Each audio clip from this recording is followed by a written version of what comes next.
우리 경제가 좋아지고 삶이 비교적 풍부해지면서 우리 주위에도 언젠가부터 사람들이 좋아하는 명품이라는 제품이 생겨났습니다. 언제부터인가 우리 생활 속에 명품이라는 물건이 자리를 잡기 시작했습니다. 우리보다 좀 먼저 이런 현상을 겪은 일본이 한동안 경제가 붐을 이룰 때 이 유럽을 여행 온 일본 관광객들이 파리에 유명한 가방을 사기 위해서 줄을 선다는 말을 들었습니다. 그런데 얼마 되지 않아서 그 자리에 한국 사람들이 서 있는 것을 보고 이제 한국에서도 명품 하나쯤 가져보고 싶은 사람들이 대부분입니다. 실제로 이 명품을 사는 심리를 보면 무슨 어른들만의 이야기가 아니라 어릴 때부터 여기에 대한 생각이 시작이 된다고 합니다. 어렸을 때에는 이 명품을 갖고 싶어하는 이유가 남에게 인정받기 위해서 그렇다고 합니다. 또 티네이저 10대에 대해서는 명품을 보고 자기의 자아상을 확립시키기 위해서 명품을 갖기를 원합니다. 그리고 성인에 대해서는 명품을 갖고 싶어하는 심리가 자아를 강조하고 동경하는 미래를 그려내기 위해서 유명 브랜드에 빠진다고 합니다. 그러나 실제로는 그 심리 가운데 이 명품 광고가 실어나르는 인물의 이미지에 대한 열등감과 환상 때문에 명품을 구입하는 경우가 대부분입니다. 그걸 브랜드라고 그러죠. 원래 이 브랜드라고 불리는 상표는 노예의 몸에 찍던 표시입니다. 이게 브랜드입니다. 이것이 상품에 적용된 것은 질그릇에 이 상표를 부착하면서 이게 브랜드란 이름을 받게 되었습니다. 근데 실제로 보면 그 유명 상표라고 하는 가방도 그렇고 또 그들이 만드는 장소가 또 거기만은 아닙니다. 똑같은 회사에서 만나서 똑같은 회사에서 만들어서 한쪽은 유명한 상표가 붙고 한쪽은 다른 상표가 붙고 그렇습니다. 그럼에도 사람들은 그런 명품이라는 것을 갖고 싶어 하죠. 물론 명품이라는 것이 꼭 부정적인 것만은 아닙니다. 정말 품질이 좋고 쓸만한 물건이 필요한 사람들이 있고 필요한 곳이 있습니다. 독일에 와서 이제 제일 많이 접하게 되는 게 바우마르트라는 곳입니다. 집에 일을 할 때 못을 받고 한데 망치 하나 갖고 되는 일이 별로 없습니다. 죄다 보호마신을 뚫어야 되고 게다가 깁스에다가 하면 또 깁스에 뚫는 다른 또 뒤벨이 있고 그걸 배우는데 한참 걸렸습니다. 아마 집을 사신 분들은 지금쯤은 집을 지으라고 해도 질 겁니다. 그렇게 많은 일들을 하기 위해서는 맨손으로 되는 게 아니고 많은 좋은 도구가 필요합니다. 그래서 독일에서는 그런 얘기를 합니다. 사람이 일을 하는 게 아니라 기계가 일을 한다고. 좋은 도구를 가지고 있으면 다른 사람의 4분의 1, 5분의 1 시간에 일을 마칠 수가 있고 깨끗하게 마칠 수가 있습니다. 그런데 이 기계가 명품이 있습니다. 똑같은 보호마신에도 구멍이 똑같이 뚫리는 것 같지만 여러분 프리젠이나 이런 데 정확하게 구멍을 뚫으려면 앞에 축이 흔들리면 안 됩니다. 그대로 들어가요. 명품은 흔들리질 않습니다. 그러나 사우르삼은 흔들립니다. 그러니까 어떨까요? 그 맨들맨들한 프리젠 바닥에서 빙글빙글 막 튀어요. 아주 일이 힘들죠. 그러니까 좋은 거 사면 그대로 돼요. 이런 명품은 필요합니다. 좋은 게 필요하죠. 그런데 모든 분야에 우리가 드는 가방부터 시작해서 이런데 다 명품이 필요한 건 아닙니다. 꼭 필요한 명품이 있고 필요한 분야가 있습니다. 여기 군대 다니시는 분들도 악기에 분명히 명품이 있습니다. 그런 거 어쩔 수가 없어요. 싸구려하고 명품은 이거 뭐 분명한 극명한 차이가 있고, 연주를 하기 위해서는 분명히 일정한 데에 연주 실력이 되면 명품을 찾게 되어 있습니다. 그래서 사람들이 찾는 물건만 명품이 있는 것이 아니라 신앙에도 명품이 있고 명품의 조건이 있습니다. 사람들의 원초적인 질문 가운데 어디서 와서 어디로 가는가 하는 질문이 있습니다. 그래서 어떤 유행가 가사처럼 인생은 나는 길, 어디서 왔다가 어디로 가는가 하는 물음을 던지게 됩니다. 참으로 오래된 질문으로 아직도 충분히 대답하지 못하는 질문이기도 합니다. 동시에 같은 종류의 질문으로 나는 어디에 속해 있는가 하는 소속에 대한 질문을 합니다. 대답을 시도해보지만 항상 중심에 가까이 가기는 하는데 중심을 속 시원하게 맞추지는 못합니다. 오늘 성경은 그 중심을 내 안에 거하라, 내 안에 머물러 있어라는 말로 표현하고 있습니다. 오늘 본문에서 예수님은 자기를 참 포도나무라 그랬습니다. 그냥 포도나무가 아니라 참 포도나무다. 실제로 많은 열매를 맺을 수 있는 그런 포도나무다라는 것입니다. 그 포도나무의 비유는 구약성경에서 아주 많이 사용됩니다. 시편 80편 8절을 보면 주님께서 애굽에서 포도나무 한 그루를 꽂아오셔서 문나라를 몰아내시고 그것을 심으셨다. 이 포도나무는 바로 이스라엘을 이야기합니다. 이 포도나무가 여기에서 이스라엘을 나타내는 것으로 있을 뿐만이 아니라 좀 더 확장해서 다른 꾸중으로 연결되고 있는 것을 봅니다. 예레미야서 2장 21절을 보면 나는 너를 종자가 아주 좋은 제일 좋은 포도나무로 심었는데 어떻게 해야 네가 엉뚱하게 들포도로 바뀌었느냐. 분명히 하나님께서 이스라엘 백성을 택하시고 또 축복을 약속해 주시고 보여주셨는데 거기서 나온 결과는 하나님께서 아주 실망스러운 것이었다고 하는 것입니다. 그래서 오늘은 나는 참 포도나무요 내 아버지는 농부이시다. 내가 붙어 있으면서도 열매 맺지 못하는 가지는 아버지께서 잘라버리시고 열매 맺는 가지는 더 많은 열매를 맺게 하시려고 손질하신다. 포도나무의 나무된 것과 가지와의 연합의 중요성을 이야기하고 있습니다. 그것은 대단히 중요한 이야기입니다. 이 말씀이 결국 열매를 맺자라는 뜻이 아니라고 말하였다고요. 꼭 열매를 맺자는 게 아니에요. 중요한 것은 4절에 내 안에 머물러 있어라. 그러면 나도 너희 안에 머물러 있겠다. 결실을 해라 이런 것이 문제가 아니라 오히려 어디에 거하느냐로 가고 있습니다. 다시 말해서 종자가 영 잘못되어 있는 그 종자에 문제가 있다고 하는 거예요. 거기에 초점이 있어요. 그럼 우리가 정말 간절히 사모하고 소망하고 구해야 될 것은 이 종자가 바뀌어야 된다. 그냥은 들포도밖에 열리지 못한다 이런 얘기입니다.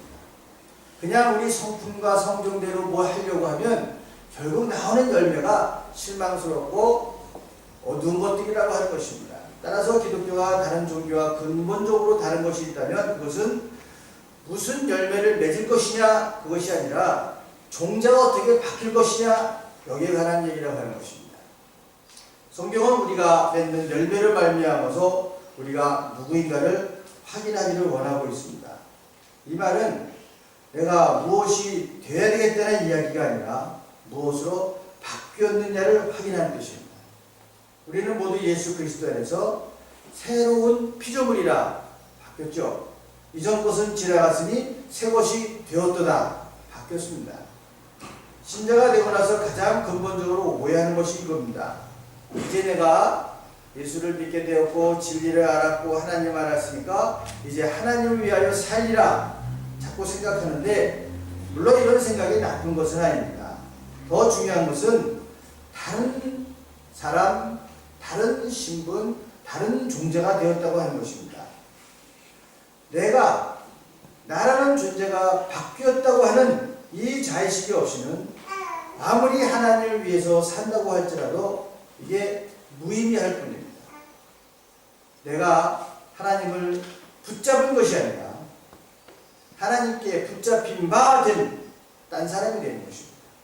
그래서 우리가 주님 앞에 나아올 때 맨 처음으로 꺼내놓는 말과 행위가 있으면 그것은 감사합니다, 찬양합니다 이겁니다.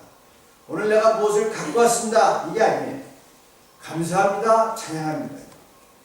오늘도 여러분은 어쩌면 이 자리에 오셔서 그래도 내가 지난 일주일 동안 신자답게 살지 못했지만 많은 유혹과 환난을 물리치고 나왔다 하고 여러분 스스로 위로를 할 수 있을지 모르겠습니다. 그러나 우리의 감격과 감사가 그 정도로 그치는 것이 아닙니다. 오히려 우리가 신앙생활을 그토록 엉망으로 하고 있는데도 하나님은 오늘도 어김없이 나를 붙잡아서 여기 나오시게 했다. 이게 바로 그겁니다. 아주 가시죠 운명적인 이야기입니다. 우리는 그래도 하나님 앞에서 뭔가를 했을 때에는 자신이 있지만 신앙생활에서 실패하면 하나님도 나를 사랑하지 않을 것 같아서 많은 의심과 자제에 빠지곤 합니다. 그러나 하나님의 사랑은 그런 종류의 사랑이 아니라고 하는 것입니다. 내 안에 거하라, 예수 안에 거하라, 포도나무가 줄기에 붙어 있어야 하는 것처럼 너희들도 내 안에 거하지 않으면 아무것도 이루어내지 못할 것이다 하는 이야기입니다. 나는 이만큼 능력도 있고 가진 것도 있고 뭐 이런 커리어도 있는데 왜 그럴까 하는 생각을 할지 모릅니다. 그 안에 거하고 있지 않으면 그렇게 능력이 있고 재물이 있고 뭐가 있다 하더라도 결국 내놓는 결실이라는 게 하나님께서 원하시는 기뻐하시는 결실을 내지 못한다고 하는 것입니다. 스탠포드 대학에서 사람들의 IQ를 조사하는 과정에서 전 세계에서 IQ 140 이상 되는 1047명을 뽑아서 오랫동안 그 사람들을 연구를 했습니다. 어떻게 이 사람들이 살고 변화되는가. 한 십수년을 했어요. 결과가 뭔지 아십니까? IQ 140이 넘는 전 세계에 있는 1047명 가운데 노벨상을 탄 사람은 하나도 없습니다. 머리 갖고 지가 노력한다고 되는 일이 아니라고 하는 거죠. 이들의 연구에 의하면 IQ는 두 자리만 아니는데 정확히 얘기하면 110만 넘으면 똑같다는 거예요. 여기 뭐 자신이 없는 사람은 없을 거라고 생각해요. 110이 되나 안 되나 이런 사람은 없을 거예요. 똑같다는 거예요. 전혀 상관이 없어요. 140이 너무 오히려 위험하다는 거예요. 범죄 위험성이 많다고. 그렇기 때문에 내 안에 있는 무엇을 가지고 내가 이루겠다고 하고 내 재능과 내 커리어 갖고 뭘 이루겠다고 하면 결과는 결국 하나님께서 기뻐하시는 모습이 안 된다고 하는 거예요. 중요한 것은 내 안에 머물러 있어야 된다고 하는 것입니다. 사람들이 그냥 있는 것 가지고 열심히 다 뜁니다. 거리를 보면 몸이 뛰고 있거나 몸이 뛰지 않으면 마음이 뛰고 있습니다. 뭐든 독일에는 뛰는 사람은 별로 없어요. 한국 가니까는 죄다 뛰는 사람들이에요. 저도 안 뛰면 지하철 못 타겠더라고. 가만히 보니까 지하철 그 연계되는 데서 대충 시간을 다 알고 있더라고요. 지하철 시간을 다 외우니까 그 다음 지하철 갈아타기 위해서 그 좁은 지하철을 뭐 종종 걸음 아니면 뛰고 제일 불쌍한 사람들이 할머니, 할아버지더라고요. 그 시간을 맞춰서 뛸 수가 없어. 멀기도 하고 사람들이 얼마나 많은지 다 뛰면서 삽니다. 그런데 도대체 어디를 향해서 우리가 뛰어가고 있는지 이게 분명치 않다면 이게 확실하지 않다면 참 난감한 일입니다. 이런 일화가 있습니다. 한 시험을 낸 출제자가 학생들에게 시험지를 쫙 나눠주면서 3분 안에 다 풀라고 했어요. 근데 시험지 딱 밀어보니까 맨 위에 끝까지 다 읽어보고 문제를 부셔 이거 쓰였어요. 왜 그런 거 있잖아요. 그 말에 꽤 많은 문제들이 쫙 있었습니다. 출제자는 초시계를 딱 그래갖고 시간을 재기 시작했어요. 모두들 최대한 빠르게 연필을 움직였습니다. 3분이 다 되어가는 무렵에 여기저기서 탄식 소리가 터져나가요. 탄식 소리가 들려오기 시작했습니다. 그리고 3분이 땡 하고 끝났을 때 사람들이 시험지 맨 밑에 이렇게 쓰여 있었습니다. 끝까지 읽느라고 수고하셨습니다. 문제를 풀 필요는 없습니다. 이름만 쓰십시오. 3분 동안 열심히 문제만 읽고 답을 쓸 얘기나 이름만 써서 내라는 소리였는데 맨 앞에 있는 그 얘기를 아무도 믿는 사람이 없었어요. 끝까지 읽어보고 푸시오 하는데 그걸 끝까지 읽어본 사람은 없어요. 바빠 뛰어가야 되니까 그냥 앞에서부터 그냥 1번, 2번, 3번 내리 풀다 보니까 맨 밑에 문제는 풀 필요 없습니다. 이름만 써서 내십시오. 그때 학생들에게 출제자가 얘기를 했습니다. 시험지 첫머리에 끝까지 다 읽어보라고 풀라고 했는데 무엇이 그렇게 급하셨습니까? 내가 시간을 재고 있고 옆 사람이 열심히 푼다는 이유로 그 문제들을 서둘러 풀었습니까? 남들이 다 서둘러서 탄다는 이유로 목적지도 모르는 기차에 올라탄다는 것은 위험하고 어리석은 일입니다. 바쁘게 움직이는 것, 방향 감각 없이 빠른 속도에 휘말리는 것은 어리석은 일입니다. 성급하지 않게 당신의 신념으로 표준점을 찾아가십시오. 물론 여러분들도 다 여기 와서 살고 또 유학생활하는 게 바쁜 줄 압니다. 바쁜 가운데에서도 꼭 시간을 내어서 내가 어디에 속해 있고 어디에 머물러야 되고 어디로 가야 되는지 말씀을 읽고 기도하고 바르게 방향 설정을 할 수 있기를 바랍니다. 물론 기존에 있는 모든 것들을 다 뒤엎으라는 얘기는 아닙니다. 그러나 때로는 그런 사람들도 있습니다. 어떤 유명한 일본의 가수는요, 가수의 뜻을 뒀습니다.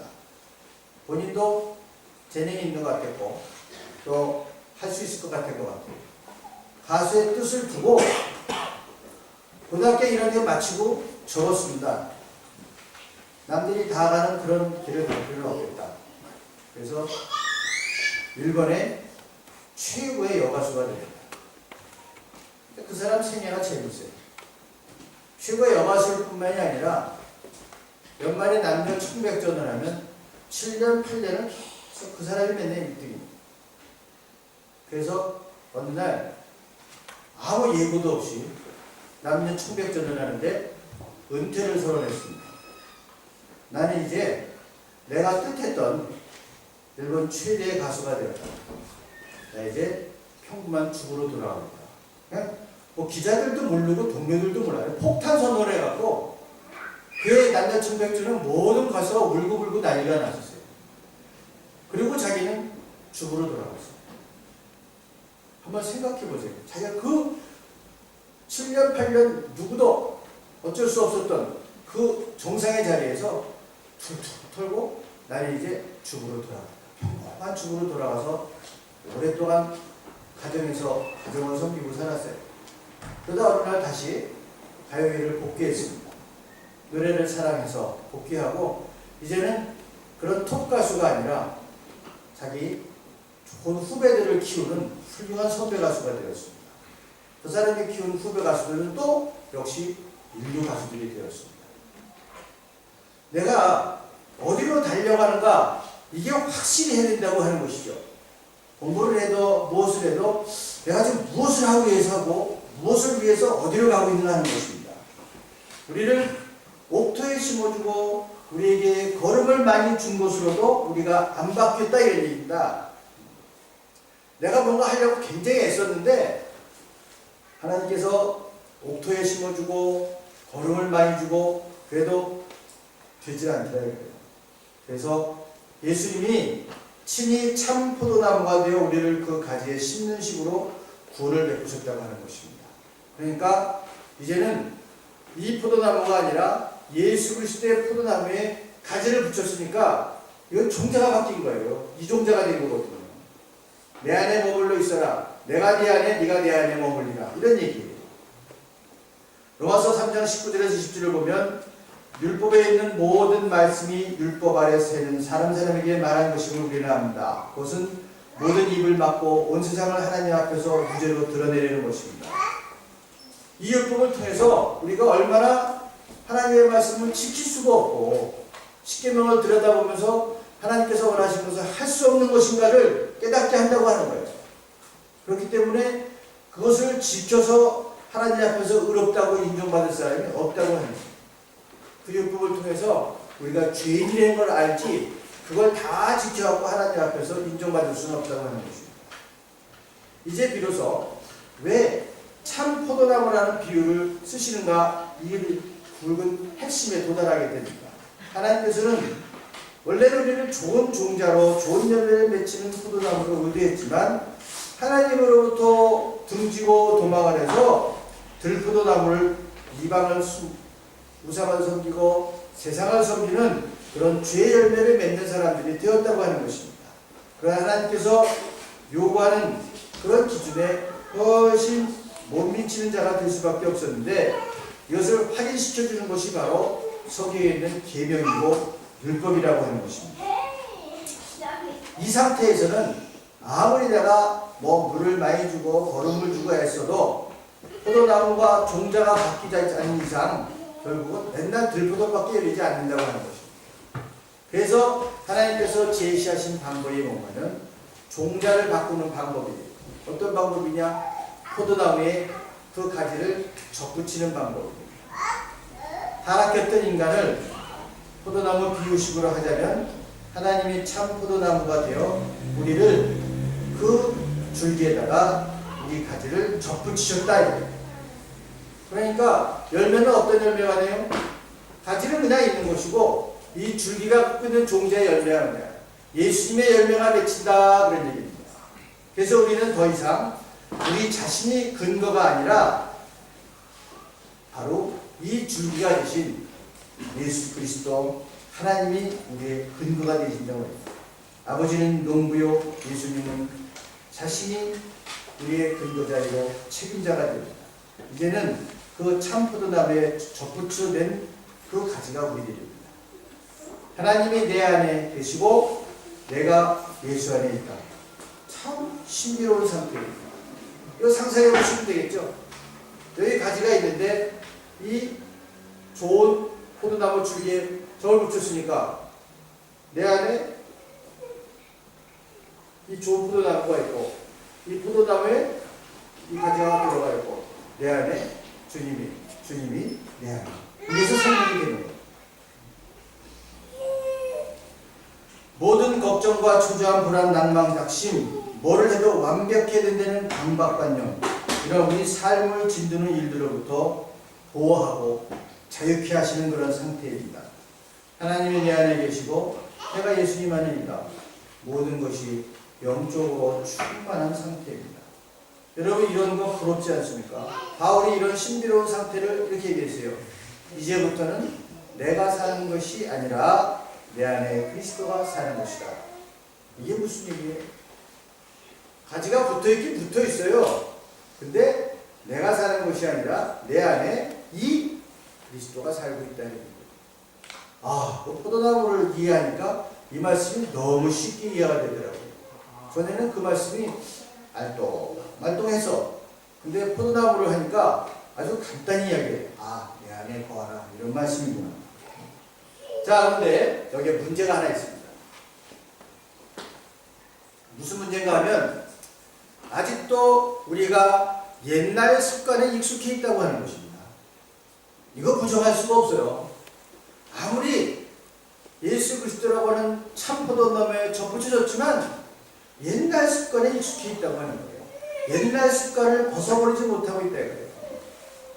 그래서 성경이 우리에게 가르치려는 것은 우리로 하여금 어떻게 의의 열매를 맺으며 열심을 내며 사랑을 실천할 것인가 그런 것이 아니라 내가 누구냐를 확인시키는 데 더 많이 애쓰고 있다는 것입니다. 성경은 이런 걸 해야 된다, 저런 걸 해야 된다, 이걸 강조하기보다는 내가 누구냐, 여기를 더 중요하게 우리에게 말씀해 주시고 있고 깨닫게 해주신다고 하는 것입니다. 그 옛날 습관을 벗어버리는 것은 나를 근거로 한 노력으로는 불가능하다고 하는 것입니다. 이제 내가 예수 그리스도를 믿는 교인이 되었고 세례도 받았고 새해가 되었고 이제 부활절이 지났으니까 잘해봐야지 하는데 이 교회만 나서면 그다음부터 이 생각하고 입이 달라요. 머리에 생각하는 것도 세상적이고 입에서 나오는 말도 교회에서 하지 않는 얘기하고 그러잖아요. 이것도 부정할 수 있는 사람이 없어요. 나를 근거로 한 노력이 옛날 습관을 벗어버리고 참된 열매를 맺는 데는 불가능하다 이것입니다. 오히려 나와 그리스도의 관계가 무엇인가를 확인하고 굳게 서는 데서부터 변화가 시작됩니다. 왜냐하면 그것은 참 포도나무에 접붙임받은 가지로서 참된 생명의 관계를 가지게 되기 때문에 거기에 접붙여서 그 수익을 계속 받아들이고 이 원가지와 관계가 원활해야지만 생명과 변화와 성장의 역사가 일어나기 때문입니다. 여러분이는 예수 그리스도라는 이 좋은 포도나무에 접붙여진 가지입니다. 중요한 것은 내가 무슨 열매를 맺겠다 이게 중요한 것이 아니라 어떻게 이렇게 빨리 접붙여서 소통을 잘하냐 이게 중요한 거예요. 내가 누구냐라는 걸 확실히 알아야 돼. 내가 옛날 습관을 버려야 되겠다 이 생각 갖고서 못 버려요. 저건 계속 사로잡히게 되어 있습니다. 내가 누구냐? 다시 말해서 주님과의 깊은 교제의 관계가 옛날 습관으로부터 변화를 가져올 수 있게 하는 거예요.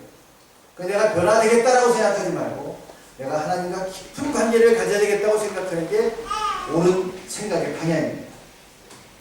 우리는 원래 모두 하나님으로부터 떨어져 나갔던 그런 습관과 본능을 가진 사람들이었습니다. 이것을 뛰어넘기 위해서는 주님과의 깊은 교제를 위해서 훨씬 많은 기도가 필요하고 말씀의 교제가 필요한 것입니다.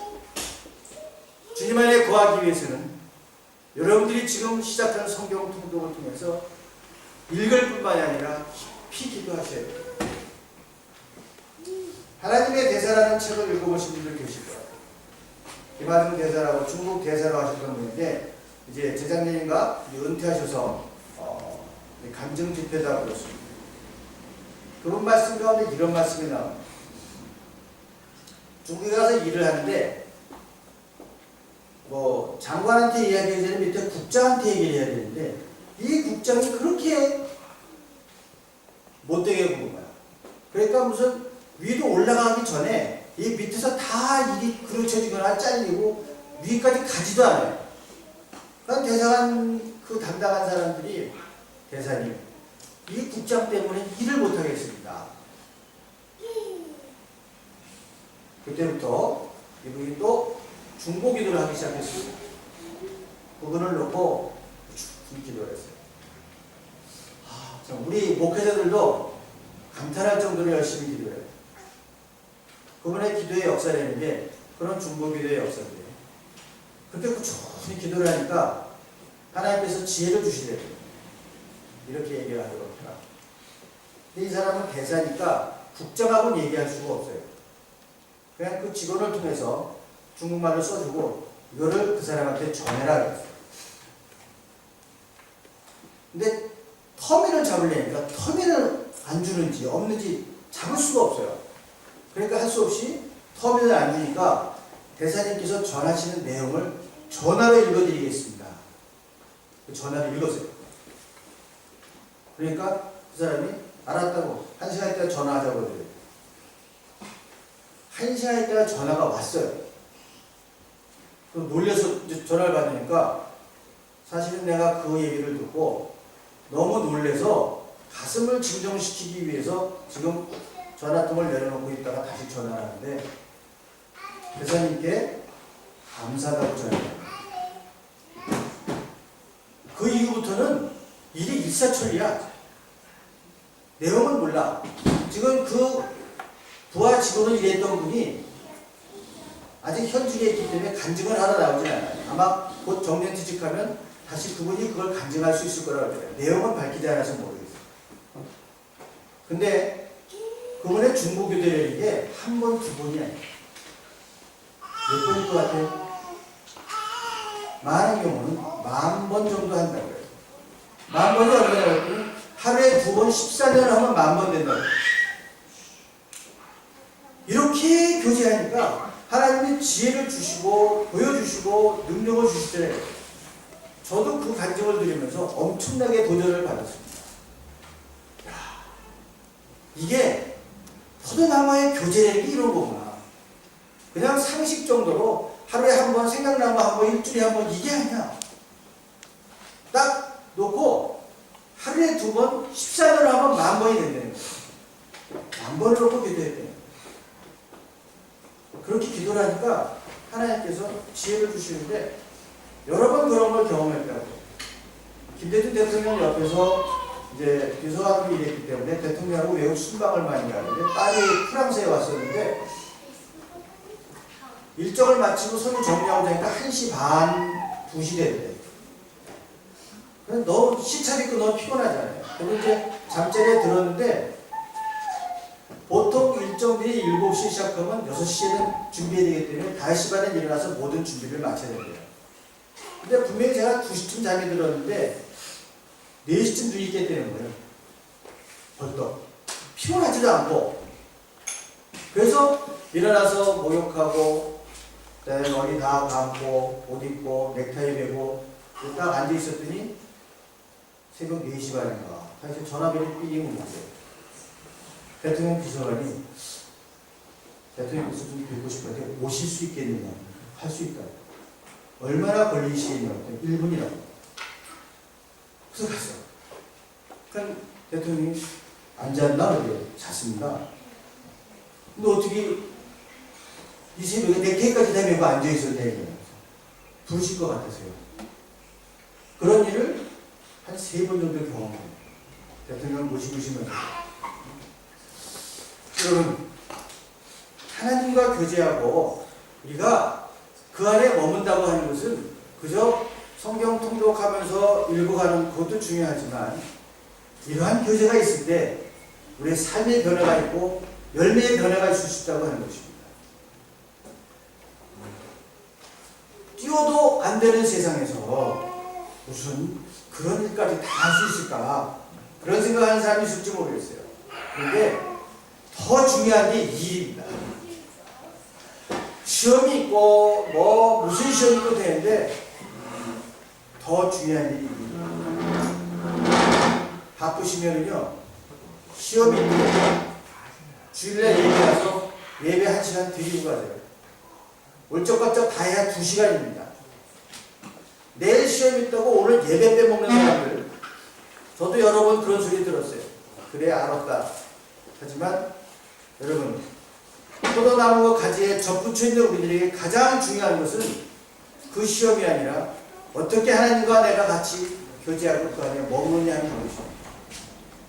무엇이 소중하고 무엇이 정말 중요한 것을 놓치면 내가 얻을 중요한 결실들을 놓친다는 것을 기억하시기 바랍니다. 사람들이 다 바쁘게 지내죠. 휴가를 즐겨도요. 옛날에 보면 일주일에 보통 7, 8개국 순방하고 갑니다. 대통령도 이거는 못해. 근데 한국 사람은 합니다. 유럽 여행 오면 일주일 오면 대개 7, 8개국이야. 물론 뭐 여기 좀 달라. 한 장소만 가면 3개국 순방하고 가긴 하지만 뭐 드라일랜드 punk트가 있죠. 뭐 벨기에, 네덜란드, 독일 한 바퀴에서 한 바퀴 쭉 한 바퀴 돌아보면 10분 만에 3개국 순방하고 가실 수 있어. 여하튼 그렇다 하더라도 7, 8개국을 돌고 가는데 전부 다 제가 사진을 찰칵 찍어요. 빠르게 여행하는데 가끔 그런 일을 볼 때마다 이런 생각을 합니다.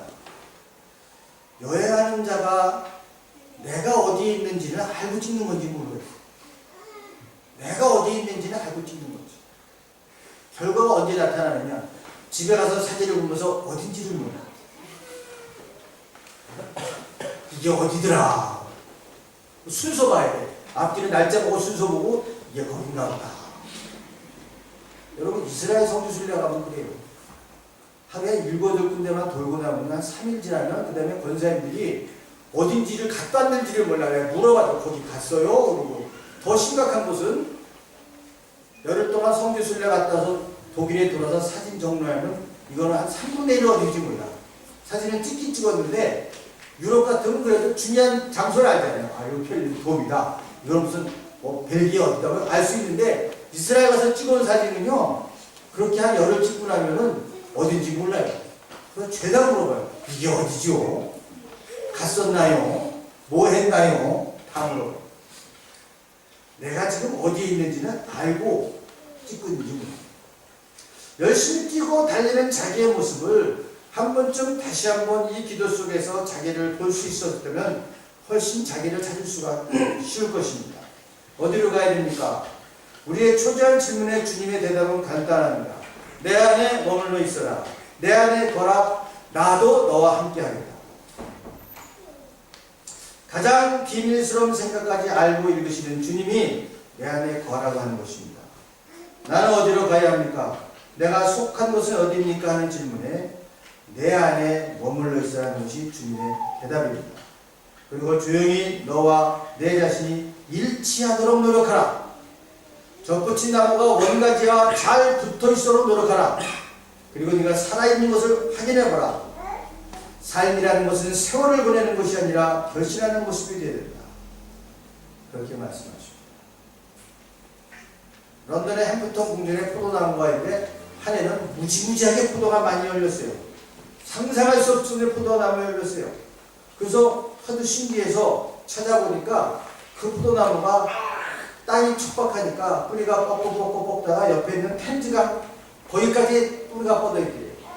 그 텐즈강에 있는 그런 몰려온들 흙들 있잖아요. 그 얼마나 거리가 큰 거예요. 거기까지 뿌리가 뻗어 있어서 거기서 영양분을 빨아들였고 그 진액을 포도나무에 계속 공급했기 때문에 풍성한 열매를 맺을 수 있었다고 하는 거죠. 우리 주 예수님도 이와 같습니다. 내가 일을 해야 될 때, 설교를 하거나 성경 말씀을 강의해야 될 때, 또는 신방을 해야 될 때, 또는 여러 가지 선교의 사역들을 감당할 때 감당할 근원적인 능력이 나에게는 없습니다. 예수 그리스도에게 있습니다. 그분에게 기대하고 그분과 덧붙여 있고 그러면 성령님께서 우리를 충족시켜 주십니다. 성령을 통해서 포도나무와 가지의 관계처럼 매 시간 우리의 끊임없이 생생한 관계를 유지해 나가시는 것입니다. 주님은 우리에게 이런 복된 일꾼의 모습으로 아침마다 시간마다 날마다 걸음마다 아무것도 모르고 아무것도 할 수 없는 사람을 온전히 주님만 의지해서 그분에서 살아갈 수 있도록 해주신 것입니다. 우리가 오늘 마음속에 꼭 간직해야 될 것이 있다면 이것입니다. 하나님께서 우리를 사랑하셨고 복 주신 그 사랑으로 우리를 부르시고 계시다고 하는 것입니다. 우리가 하나님 앞에서 구원받을 만한 사람으로서 이 자리에 서 있는 것이 아니라 단지 사랑하셨고 단지 우리를 불러주셨다고 하는 것입니다.